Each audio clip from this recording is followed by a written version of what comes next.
So I think strategically is probably the answer. As Damon says, there's lots of the front-running businesses now championing data science as kind of the heart of their business and decision making.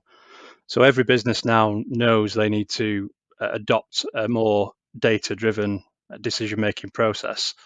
But I think the problem lies in a lot of companies didn't have a strategy around that. A lot of companies went down the route of producing lots and lots of BI, and BI is great, but if it's not grounded in terms of the strategy of the business, then it often doesn't give you the answers that are going to ultimately lead to success. So in terms of strategy, what I mean is, where do you want to take your business? What are the actions that you can make as a CEO, a CTO, all the way down, senior manager, any kind of decision maker? What are the actions that you can take that drive a better outcome? And then you need to map, well, what information do I need to be able to make those decisions in a smarter way?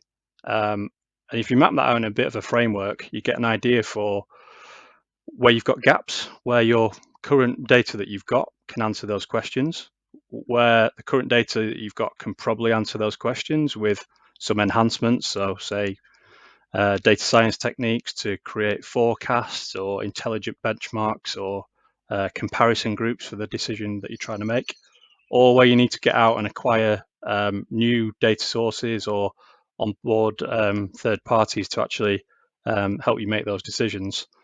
Well, I think a lot of companies have started on that data-driven journey, but they've forgotten the action piece, which is at the end of gathering all this data and producing bits of wonderful insight, I need to make a smarter decision.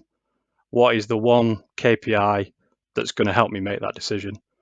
And ultimately, you need to be deciding what those KPIs are even before you're kicking off the project, so you can really make that decision effectively. And I think that's why quite a few companies aren't seeing the value of the BI they've created and onboarding a data science team without a huge amount of focus to actually drive those commercial results.